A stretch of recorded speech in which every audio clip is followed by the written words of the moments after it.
नमस्कार, मैं रवीश कुमार। आपका अंदाज़ा सही है कि क्या कहने जा रहा हूँ, लेकिन गुजारिश है कि जो भी कह रहा हूँ उसे धीरज के साथ सुनिएगा। भारत की पत्रकारिता में स्वर्ण युग तो कभी था भी नहीं, लेकिन आज के दौर की तरह भस्म युग भी नहीं था।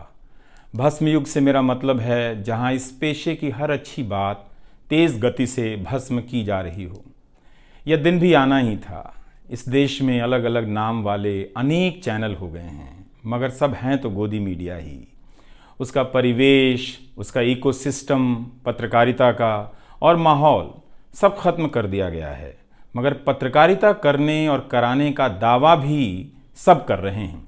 खासकर वो भी कर रहे हैं जो उसी सत्ता का हिस्सा माने जाते हैं, उसी के रूप में देखे जाते हैं, जिसकी ताकत से हर दिन पत्रकारिता इस देश में कुचली जा रही है। जब वो कहे कि वह उच्च स्तरीय पत्रकारिता करना चाहता है, तब ऐसा दावा करने वालों को ज़रा संदेह की निगाह से देखिए। गोदी मीडिया और सरकार भी पत्रकारिता का अपना मतलब आपके ऊपर थोपना चाहती है। अगर इसका मतलब किसी भी रूप में वही है, तब आप एक बार फिर से झांसे में आने वाले हैं। इस वक्त अपने संस्थान को लेकर कुछ खास नहीं कहना चाहता, क्योंकि भावुकता में आप तटस्थ नहीं होते, ऑब्जेक्टिव नहीं हो सकते हैं। एनडीटीवी में 26-27 साल गुजारे हैं। इतनी लंबी यात्रा के अपने उतार चढ़ाव भी हैं। अनेक साथी, वरिष्ठ, कनिष्ठ सब शामिल हैं। कितने लोगों ने साथ दिया है। इन अनुभवों के बारे में कभी भी वस्तुनिष्ठ तरीके से नहीं बोला जा सकता, और आज के दिन तो बिल्कुल नहीं, क्योंकि कई बार तथ्यों के साथ भावनाएं मिल जाती हैं और भावनाओं के तूफान में बहुत सारे तथ्य छूट जाते हैं। बेहतर है कि इसे संक्षिप्त ही रहने दिया जाए। जो आदरणीय शख्स हैं उन्हें मैं याद कर ही रहा हूँ। काफ़ी सारी शानदार यादें हैं एनडीटीवी में, अब दोस्तों के बीच सुनने सुनाने के काम आएंगी। आज के दिन किसी एक व्यक्ति का नाम लेना मुश्किल हो रहा है, तब जब आपके पेशेवर जीवन में अनेक लोगों का हाथ हो। कैसे एक का नाम ले सकते हैं। मैं जानता हूं कि पूर्व सहयोगी, मौजूदा सहयोगी सब मुझ में अपना हिस्सा देखते हैं, और वो सही भी है। मुझे सभी से कुछ ना कुछ मिला है। मैं सबका ही आभारी हूं। इसलिए एक का जिक्र कर बाकी को छोड़कर आप न्याय नहीं कर सकते, खासकर ऐसे दिन। वैसे भी इस वक्त तो हर चेहरा ही अच्छा नज़र आ रहा है, क्योंकि सबने मेरे अनुभवों को, मेरे जीवन को समृद्ध किया है। बेटी विदा होती है तो वो दूर तक पीछे मुड़कर मायके को देखती रहती है। मैं इसी स्थिति में हूँ। अभी मुड़कर देख लेने दीजिए, फिर कभी विस्तार से एनडीटीवी की बात करूँगा, लोगों के बारे में और एनडीटीवी के बारे में, डॉक्टर रॉय, राधिका रॉय के बारे में भी। मैं कई लोगों की प्रतिक्रियाएं पढ़ रहा था। बहुत सी बातें तो मुझे आज ही पता चली। हैरानी हुई कि हर किसी के पास एनडीटीवी का एक अलग ही किस्सा है। वाकई उन 27 वर्षों के बारे में ठहर कर और संभल कर बात करने की ज़रूरत है। एनडीटीवी ने एक चीज़ सिखाई कि टीवी में और टीवी का एक ही मतलब होता है, टीम। एंकरों के स्टार बनाए जाने के बाद यह धारणा टूट गई, मगर आज भी टीवी के बुनियाद में यही है कि जितनी अच्छी टीम होगी उतना अच्छा काम होगा। अभी इस बात को यहीं रहने देता हूँ, कभी किसी और वक्त के लिए, तब जब आप भावुक ना हों, तब जब मैं भावुक ना हूँ कि एनडीटीवी छूट रहा है। अगस्त 1996 में एनडीटीवी से औपचारिक रूप से जुड़ा था। अगस्त 1996 में ट्रांसलेटर के रूप में, अनुवादक के रूप में। लेकिन उसके पहले कई महीनों तक मैं यहाँ चिट्ठियाँ छांटता रहा। बोरे में चिट्ठियाँ आती थीं और मेरे पास रख दी जाती थीं। तब दर्शक पोस्ट बॉक्स में चिट्ठियाँ भेजा करते थे। देश भर से दर्शक अपने हाथों से अलग अलग कार्यक्रमों के एंकरों को लिखा करते थे। इन्हें पढ़ते हुए मैंने टीवी के कार्यक्रमों के आसपास दर्शकों को बनता देख रहा था। मेरा काम था उनकी बारीक नज़र से लिखी गई चिट्ठियों पर रिपोर्ट बनाना और एंकरों या कार्यक्रम के प्रोड्यूसर को सौंप देना। दिहाड़ी का काम था, उसी के हिसाब से मजदूरी मिलती थी, पैसे मिलते थे। मेरी ज़िंदगी में यह काम आज भी जारी है। आज भी आप मुझे सैकड़ों की संख्या में मैसेज लिखते हैं, हाथ से लिखी चिट्ठियां भी आती हैं, बहुत अच्छी लिखावट में। मैं ज़्यादातर मैसेज पढ़ता भी हूँ और सभी के नहीं तो बहुतों के जवाब देने की कोशिश करता हूँ। कई बार तो अपनी निराशा भी आपसे साझा कर देता हूँ। मैं आपके बीच आकर अपने मन का भाव नहीं छिपाता, क्योंकि मैं आपके बीच बताने के लिए आता हूँ। अगर खुद को ही छिपाने लगा तो वो पूरा बताना नहीं होता है। मुझे तो लगता है कि कई हजार दर्शकों के पास मेरे लिखे हुए जवाब होंगे। उंगलियों में दर्द रहने के कारण इन दिनों जवाब देना कम कर दिया है। तो एक तरह से जिन चिट्ठियों से एनडीटीवी में मेरी शुरुआत होती है, उनका आना जाना आज भी जारी है, आज तक जारी था। वो काम आगे भी जारी रहेगा, लेकिन इतने सारे सुझावों, जवाबों, अपेक्षाओं, शिकायतों और डांट के बीच सोना, जागना और जीना मुझे आपके हवाले करता चला गया। मैं खुद के पास तो रहा ही नहीं, आपके बीच गया तो घर ही नहीं लौटा। शायद अब कुछ वक्त मिलेगा खुद के साथ रहने का। आज की शाम एक ऐसी शाम है जहां चिड़िया को उसका घोंसला नज़र नहीं आ रहा, क्योंकि कोई और उसका घोंसला ले गया है, मगर उसके सामने थक जाने तक एक खुला आसमान ज़रूर नज़र आ रहा है। तो खैर, उसके बाद अनुवादक बना और कई पत्रकारों की रिपोर्ट का अंग्रेज़ी से हिंदी में अनुवाद करता रहा। इसके बाद मैं रिपोर्टर बन गया और फिर मेरी दैनिक रिपोर्ट की अलग यात्रा शुरू होती है। रवीश की रिपोर्ट से काफ़ी कुछ सीखने को मिला। तो इस तरह से ये एनडीटीवी में ही संभव हुआ कि एक चिट्ठी छांटने वाला इसके एक चैनल का ग्रुप एडिटर समूह संपादक बनता है और आज उसे छोड़ रहा है, इस्तीफा दे रहा है। बहुत बड़ी बड़ी शक्तियाँ पीछे खड़ी हैं इस एक पत्रकार के पीछे। तो स्वाभाविक है कि ये नौबत आनी थी, इसका अंदाज़ा मुझे पहले भी था, लेकिन जिस दिन आता है उस दिन अच्छा तो नहीं लगता है। लेकिन मैं आपसे यह भी कहना चाहता हूँ कि जब भी मेरे बारे में मूल्यांकन करें, इस बात की सहानुभूति मुझसे ना रखें कि मैं चिट्ठी छांटता था। मैं उनकी तरह नहीं हूँ कि अचानक चाय बेचने की बात करने लग गया। उतर रहा हूँ जहाज़ से, बात कर रहा हूँ चाय बेचने की। सहानुभूति के लिए या फिर अपने संघर्ष को महान बताने के लिए मैं ऐसा नहीं करना चाहता। इस देश में हर किसी का संघर्ष ही पहाड़ चढ़ने के जैसा है। आप एम्स के बाहर मरीज जो खड़े हैं, उनके परिजन जो खड़े हैं, उनसे मिल लीजिए। आपको पता चल जाएगा कि उनकी चुनौतियां कितनी बड़ी हैं और आपका दुख कितना कम है, छोटा है। लेकिन आज के दिन मैं आप सभी के बीच दर्शकों की बात करना चाहता हूं। इस दौर में कुर्सी पर बैठे किरदारों को टूटते हुए देखा, सबने देखा। संस्थाओं को भस्म होते देखा, आपने देखा। नफरती तूफान में लोगों को भटकते देखा, मगर मैंने इसी दौर में एक नई संस्था भी बनते देखी है। वह संस्था है जनता की संस्था, दर्शकों की संस्था। दर्शक ही अपने आप में इंस्टीट्यूशन बन जाते हैं। आप दर्शकों की संख्या भले कम है, मगर आप दर्शकों ने मिलकर जर्जर किए जा रहे इस लोकतंत्र में जनता नाम की संस्था का पौधा सूखने से बचा लिया। एनडीटीवी में मुझे जब भी अवसर मिला, मैंने जान लगा दी। मैंने कभी उन अवसरों को अपने लिए नहीं देखा, बल्कि यही सोचा कि ये अवसर मुझे आप दर्शकों के लिए मिला है, इसलिए उन सभी अवसरों को आप दर्शकों की कहानियों से भरता चला गया और मैं आप दर्शकों का होता चला गया। आपका दावा मुझ पर बहुत बड़ा है, मैं जानता हूँ। आप मुझ पर बहुत दावा रखते हैं। मेरे आसपास आप दर्शकों की वजह से एक न्यूज़ रूम बन गया था, पब्लिक न्यूज़ रूम, जो दफ्तर के भीतर नहीं, आपके घरों में था, आपके दिमाग में था। दुनिया भर में फैले कितने दर्शकों ने आगे आकर मेरी मदद की है। आपने कभी मुझसे पैसे भी नहीं मांगे, कभी एहसान तक नहीं जताया। विदेशों में मेरे लिए वीडियो रिकॉर्ड किया, रिसर्च किया। मेरा हर कार्यक्रम किसी न किसी दर्शक के सहयोग का उदाहरण है। आप दर्शकों ने मेरी जानकारियों को दुरुस्त किया है, गलती की है तो डांटा भी है और काफ़ी कुछ उसमें जोड़ भी दिया है। कई सारे एक्सपर्ट, कई सारे छात्र, कई सारे प्रवासी भारतीय, स्थानीय भारतीय दर्शक बनने के साथ साथ मेरा साथ दे रहे थे और पत्रकार भी बन रहे थे और इस पेशे के एक छोटे से द्वीप को बचा रहे थे।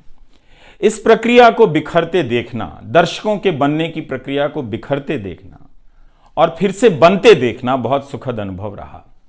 आप दर्शकों में से कईयों ने मेरे लिए अलग अलग भाषाओं से अनुवाद तक कर दिया। संसाधनों की हमेशा मेरे पास कमी रही, मगर आप सभी ने मिलकर पूरी कर दी, सिर्फ इसलिए कि प्राइम टाइम में जो भी जाए ठीक से जाए। वो मेरा नहीं, आपका प्राइम टाइम था। कभी खराब शो कर दिया तो आपने अपनी निराशा बताने में कोई संकोच नहीं की। आप वाकई लाजवाब हैं। दर्शक ही मेरे नियमित संपादक हैं, निरंतर संपादक हैं आप दर्शक मेरे।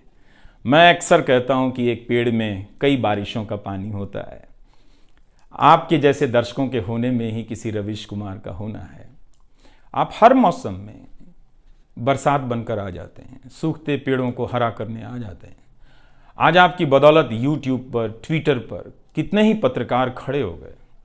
आप उन सभी के पीछे खड़े हैं। आज कई वेबसाइट हैं जिन्हें आप सब्सक्रिप्शन के बहाने आर्थिक मदद देते हैं। जब लोकतंत्र में एक भी संस्था नजर नहीं आ रही थी, अदालतें कमजोर नजर आ रही थी, आ रही हैं, आप दर्शक नजर आ रहे थे। आज के दौर में आप ही पत्रकारिता के सबसे बड़े संस्थान हैं। पत्रकारिता अब संस्थानों में नहीं बची है, आप जैसे दर्शकों के बीच बची हुई है, जिनकी मदद से आज पत्रकार सवाल पूछ रहे हैं। यही आपका इस वक्त में सबसे बड़ा योगदान है। हो सकता है कि कोई जनता की आवाज को पूरी तरह कुचल दे, उसकी आवाज पर धार्मिक नफरतों की आंधी धूल को भर दे, ढक दे, लोकतंत्र को मिटा दे, मगर आप दर्शकों का होना हौसला देता है कि लोकतंत्र भले खत्म हो जाए, मगर उसकी चाहत कभी खत्म नहीं होगी, क्योंकि आप जैसे दर्शक अपनी जवाबदेही को, जिम्मेदारियों को बहुत खूब समझते हैं। इस मुश्किल वक्त में आपने एक पत्रकार पर भरोसा किया, उसे कितना प्यार दिया। कई बुजुर्ग माओं ने मेरे बाल सहला दिए, गाल छू लिए, तो किसी ने मेरे गमले में गुलाब के फूल लगा दिए, किसी ने चने का सत्तू भेज दिया कि मेरी सेहत ना खराब हो, किसी ने शहद भेज दी, किसी ने धूप में खड़े देखा तो सर पर गमछा तान दिया और छाता खोल दिया, किसी ने जेब में कलम रख दी, महंगी कलम। आज के दिन मैं एनडीटीवी से ज़्यादा आप दर्शकों को याद करना चाहता हूँ। आपके बिना मैं कुछ नहीं कर पाता। मुझे आप दर्शकों पर नाज है। कई बार लगता है कि मैं संस्था का कम, आप दर्शकों का प्रतिनिधि ज़्यादा हूँ। मुझे काम करने की आज़ादी मिली संस्था में, निर्बाध आज़ादी, और उस आज़ादी को मैंने हमेशा संभाल कर रखा, क्योंकि आपकी तेज नज़र मुझ पर थी। खुद को काफ़ी संभाला कि कुछ गलती ना आ जाए, कुछ मुझसे चूक ना हो और मुझ में अहंकार ना आ जाए और बदले में आज़ादी चली जाए। मेरे आगे दुनिया बदलती रही, मगर टेस्ट मैच के खिलाड़ी की तरह पिच पर टिका रहा। पर अब किसी ने मैच ही ख़त्म कर दिया है, उसे T20 में बदल दिया है। जनता को चवन्नी समझने वाले जगत सेठ हर देश में हैं, इस देश में भी हैं।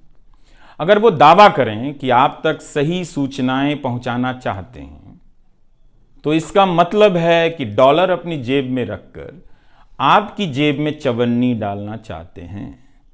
पत्रकार एक खबर लिख दे तो जगत सेठ मुकदमा कर देते हैं और फिर सत्संग में आकर प्रवचन भी देते हैं कि वे पत्रकारिता का भला चाहते हैं। आप दर्शक इतना तो अपना भला समझते होंगे, इसलिए आज मैं अपने संस्थान से ज़्यादा आप दर्शकों को याद करना चाहता हूं। मुझे हमेशा लगता था कि हिंदी का पत्रकार छत क्यों नहीं छू पाता है। ऐसा क्यों है? हिंदी पत्रकारिता के कई श्रेष्ठ संपादकों, पत्रकारों के कार्यों पर निगाह रहती थी, उनकी गहराई हैरान करती थी। फिर भी लगता था कि उनकी बात जमाने तक ठीक से नहीं पहुंची, पेशे के भीतर उन्हें उनकी जगह नहीं दी गई। पत्रकारिता का मतलब अंग्रेजी का पत्रकार होना हो गया। इसके कुछ ठोस कारण भी हैं, उनमें विस्तार से जाने का समय नहीं है, लेकिन तब भी हिंदी के जुझारू पत्रकार आसमान क्यों नहीं छू सकते हैं, यह बात कचोटती रही। इन सब बातों ने मेरे व्यवहार में काफ़ी बदलाव कर दिए। भाषा को संयमित किया, मर्यादित किया, ताकि हिंदी का प्रभाव कम ना हो। बहुत सजगता से अपना काम इस तरह से किया कि लोगों को, देश के किसी भी हिस्से के लोगों को मेरी हिंदी से प्यार हो जाए। मेरी मातृभाषा हिंदी नहीं है, भोजपुरी है। भोजपुरी गांव है मेरे लिए। हिंदी मेरे लिए भाषा का वो शहर है, पहला शहर, जहां मैं गांव से शहर आया था, लेकिन मुझे भारत के हर राज्य के दर्शकों से प्यार मिला है। हिंदी प्रदेशों की कुंठित राजनीति ने हिंदी को हथियार बना दिया। इससे हुआ कुछ नहीं, हिंदी को लेकर कुंठाएं ही बढ़ती चली गईं, किसी का भला नहीं हुआ। मैं उन सभी गैर हिंदी भाषी पत्रकारों, सामाजिक कार्यकर्ताओं, विद्वानों का शुक्रिया अदा करना चाहता हूं, जिन्होंने मेरी हिंदी को समृद्ध किया, जिन्होंने मेरे लिखे हुए का अपनी भाषा में अनुवाद किया और अपनी भाषा में लिखी हुई जानकारियों का मेरे लिए अनुवाद कर दिया मुफ्त में। कई बार लगता था कि अलग अलग डिब्बे जुड़ते जा रहे हैं और रेल बनती जा रही है। उर्दू, मलयालम, तमिल, कन्नड़ा, पंजाबी, गुजराती, मारवाड़ी, बंगाली, मराठी भाषा के पत्रकारों ने कितना कुछ जोड़ा है। यह बात कहीं हिंदी बनाम अंग्रेजी की तरफ ना मुड़ जाए, इसलिए कहना जरूरी है कि अंग्रेजी भाषा में लिखने वाले विद्वानों और पत्रकारों ने मेरी खुलकर मदद की है, मेरे साथ बराबरी का व्यवहार किया। जो नहीं कर सके, ऐसे हैं, उनका क्या हिसाब करना, उनका क्या रोना, मगर जो बराबरी के साथ पेश आते रहे, उनका आभार व्यक्त करना चाहिए। उन सभी ने अपना श्रेष्ठ मुझसे साझा किया, किताबें दी, अवसर बताए, मेरे लेख का अनुवाद तक कर दिया, ज्यादा लोगों तक पहुंचा दिया। मेरे जीवन में इतिहास के मेरे शिक्षकों का बहुत योगदान है। मेरे शिक्षक मेरी जान है। मैं चाहता हूं कि आप मेरे जरिए मेरे पीछे खड़े अनगिनत लोगों के बारे में जानें, उन्हें भी देखें। और दोस्तों को कौन भूल सकता है, बहुत अच्छे अच्छे दोस्त मिले, कम मिले लेकिन मिले। आप जनता के बीच जाने के तमाम अवसर मेरे लिए बहुत खास हैं। तमाम आंदोलनों को कवर करने गया, आपके बीच जाते ही जो चीज़ खास नज़र आती थी वो है एक पत्रकार के प्रति आपका विश्वास, आपकी समझ। आप लोगों से मैं घिर जाता था। आपके भीतर कितना कुछ बहने लग जाता था, जिसे एक राज्य को सुनना चाहिए, जिसे सुनाने के लिए पत्रकार से अच्छा कोई जरिया नहीं। मुझे आपके बीच आकर हमेशा लगा कि आप सरकार को कैसे देखते हैं, और मैं उस नजर से सरकार को देखने लगा। इसी का भरोसा है कि आपकी सक्रियता में ही भारत का लोकतंत्र धड़कता है। शाहीन बाग और किसान आंदोलन की जिद में मुझे सूरज की रोशनी दिखाई देती है। आपको जनता बनते हुए देखा है।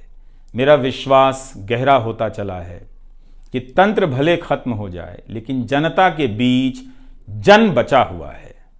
एक दिन यही जन आज से बेहतर तंत्र बना लेगा। आज कुछ लोगों को यकीन हो गया है कि सारा तंत्र उनके कब्जे में है। अब जन का कोई मोल नहीं। मीडिया को खत्म कर विपक्ष और जनता को खत्म किया जा चुका है।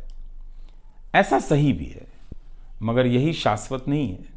एक ना एक दिन जब लोग अपनी नफरतों से जर्जर हो जाएंगे, उनकी नफरतें उनके शरीर से दरकने लग जाएंगी, तब उन्हें किसी नई जमीन की तलाश होगी, किसी पत्रकार की याद आएगी।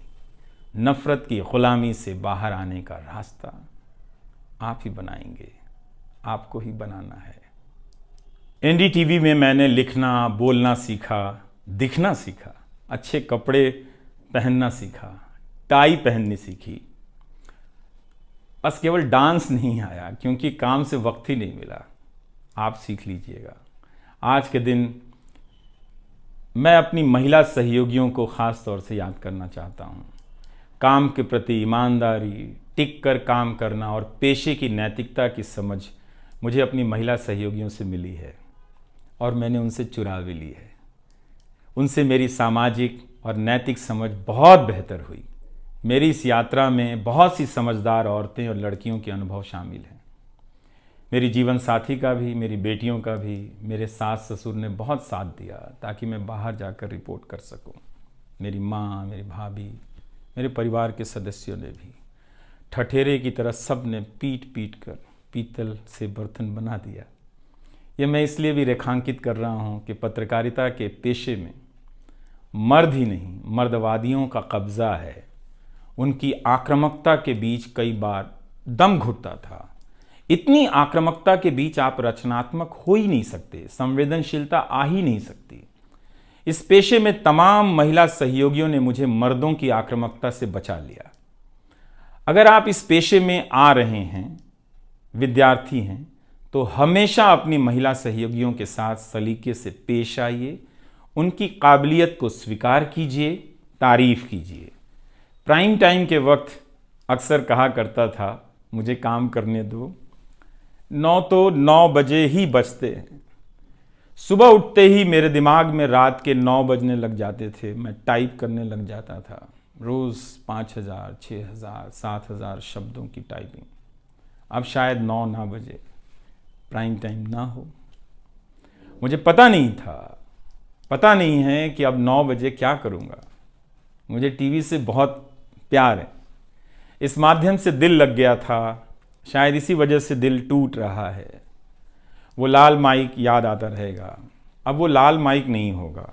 मैं जानता हूँ कि आप दर्शकों की आदतों में मैं शामिल हो गया हूँ। आप काफ़ी तकलीफ़ में थे कि मेरा क्या होगा, मैं क्या करूँगा, मैं प्राइम टाइम क्यों नहीं कर रहा हूँ। मुझे लगा कि चुपचाप किनारे हो जाना चाहिए। धीरे धीरे मेरे नहीं होने की आदत आपको डाल देनी चाहिए। इसलिए कई दिनों से प्राइम टाइम नहीं कर रहा था, ताकि आप मुझे कुछ भूल सकें। मगर आप हैं, मानते ही नहीं। हर रात 9 बजे के बाद मैसेज करने लग जाते हैं कि कहाँ हो, बीमार तो नहीं हो, सब ठीक तो है, एनडीटीवी में क्या चल रहा है, आप अच्छे हैं। तो भारत का मीडिया स्पेस बदल चुका है। उन हज़ारों युवाओं की सोचिए जो पढ़ाई पत्रकारिता की कर रहे हैं, लाखों रुपए लगा रहे हैं, मगर उन्हें काम दलाली का करना पड़ेगा, क्योंकि इसके लिए अब कोई सांस्थानिक जगह नहीं बची है। इसी के बीच जो आने वाले पत्रकार हैं, जो इस वक्त पत्रकार हैं, सभी को जूझना है। कोई घुट रहा है तो कोई इस पेशे को छोड़ रहा है। कई लोग कहते हैं कि नौकरी की मजबूरी के अलावा पत्रकार बनने की कोई दूसरी शर्त नजर नहीं आती, कोई उत्साह नहीं है। यहां तो जस्टिस तक कह रहे हैं कि जमानत देने पर जजों को टारगेट किए जाने का डर लगता है। जब जज को ही डर लगता है, तब फिर इस दौर में यह बोलना भी गुनाह है कि मुझे डर नहीं लगता है। एक डरा हुआ पत्रकार मरा हुआ नागरिक पैदा करता है। इसलिए बोला कीजिए कि हमें डर नहीं लगता है।